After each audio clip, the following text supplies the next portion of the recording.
Брус Ли беше легенда в истинския смисъл на думата. Този майстор на бойните изкуства докосна сърцата и умовете на много хора по целия свят, било чрез зрелищните си бойни сцени, било чрез спокойствието на своите философски размишления. До смъртта си през 1973 година Брус вече бе изградил наследство, което времето само щеше да укрепи, въпреки кавеадуар 32 години. Мнозина от нас дори не бяхме родени тогава, но добре си спомняме за прочутия боец и филмова звезда. Макар че Брус имаше много таланти и умения, неговото майсторство в бойните изкуства беше без съмнение най-силната му страна. Той беше толкова невероятен, че мнозина вярваха, че може би е свръхчовек.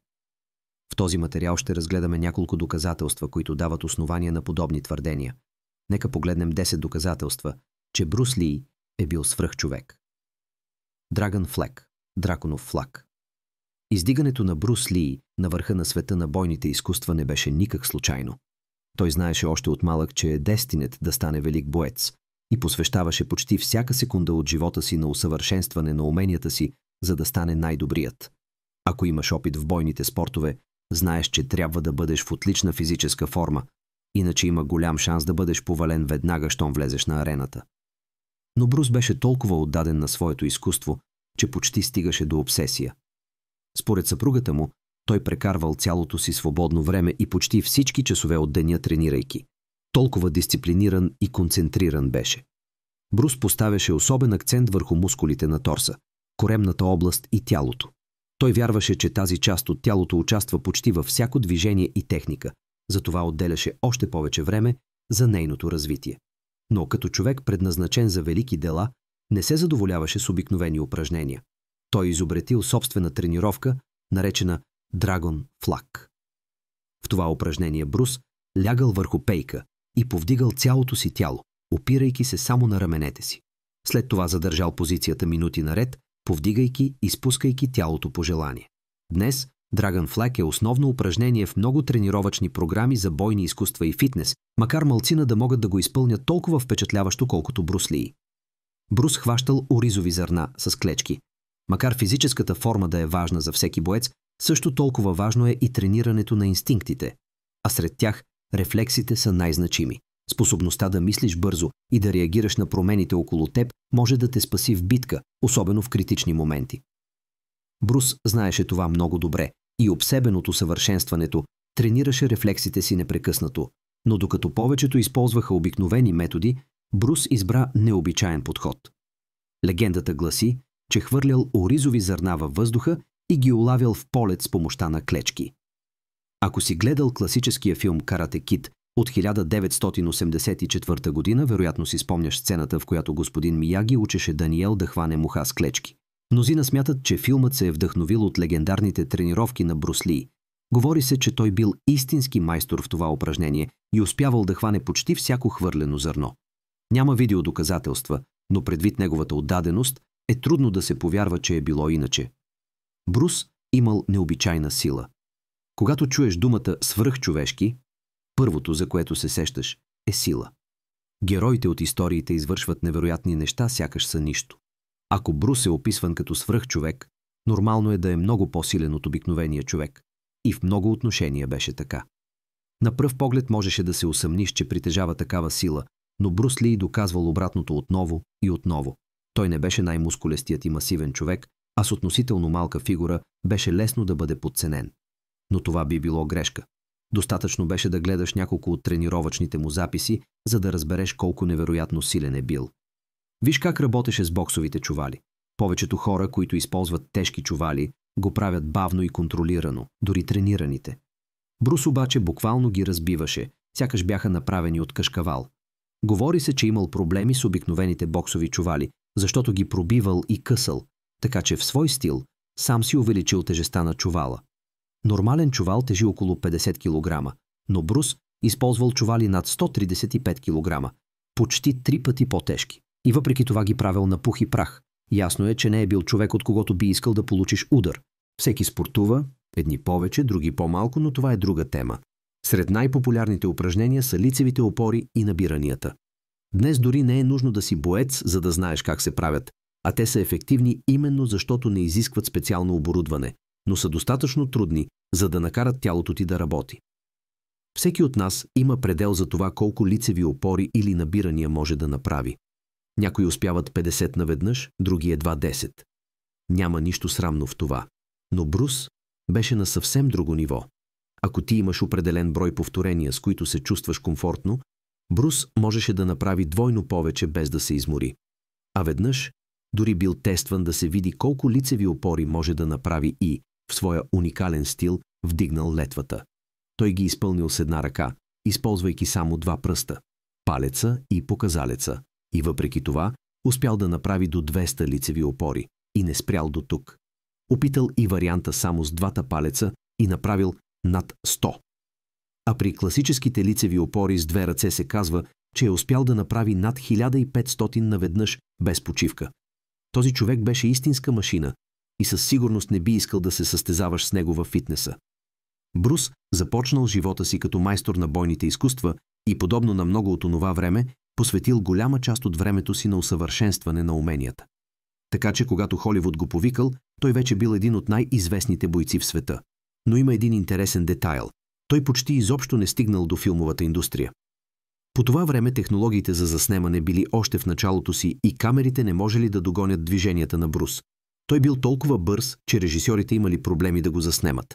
През 1966 година Брус получил една от най-големите си роли на екран в сериала The Green Hornet, продукция за супергерой, която траяла само 1 сезон, но в която той бил безспорната звезда. Въпреки това снимките били огромно предизвикателство, защото камерите не успявали да уловят движенията му в реално време. За разлика от днес, когато камерите могат да снимат с 240 кадъра в секунда, през 60-те и 70-те години повечето едва стигали до 24 кадъра в секунда. Това означава, че много от бойните сцени на Брус просто не можели да бъдат възпроизведени правилно на камера. Брус можел да направи до 9,6 ритника в секунда, което било невъзможно за запис тогава. Продуцентите на The Green Hornet заявили, че много от кадрите показвали Брус като неподвижен, докато всички негови противници падали на земята. В действителност той просто бил твърде бърз, за да бъде уловен на лента. Накрая режисьорите били принудени да го помолят да забави движенията си, за да може действието да бъде проследено. Ударът от 1 инч. Светът на бойните изкуства е пълен със зрелищни демонстрации. Можеш да видиш бойци, които чупят бетонни плочи, сякаш са пластмаса, или скачат толкова високо, че изглежда сякаш са закачени за невидими въжета. Но малко демонстрации са толкова известни, колкото ударът от 1 инч на Брус Ли. Както подсказва името, тази техника изисква Брус да удари целта от разстояние само няколко сантиметра и да я изпрати буквално летяща назад. Ударът се превърна в истинска легенда в поп-културата, споменаван дори във филма Kill Bill. Макар да удреше от едва 1 инч разстояние, силата му можеше да изхвърли противника до 5 метра назад. Освен това, ударът бил достатъчно мощен, за да го обезвреди на място. Според изследовател от Станфорд, юмрукът на Брус изминавал тази малка дистанция само за няколко милисекунди.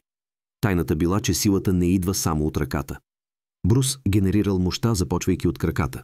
Чрез бърза и експлозивна екстензия на коленете, която ускорявала таза, изтласквала рамото напред и задвижвала ръката. Лакътят се изпъвал рязко, а накрая той използвал и китката, за да увеличи скоростта точно преди удара. Така в момента на контакт Брус комбинирал силата на едни от най-големите мускули в тялото. Изчисленията показват, че силата на удара от 1 инч била приблизително равна на удар при автомобилна катастрофа с около 50 км в час. Не е чудно, че противниците му буквално отливали и остававали неспособни да продължат битката минути наред. Ритниците на Брус буквално изхвърляли хората във въздуха.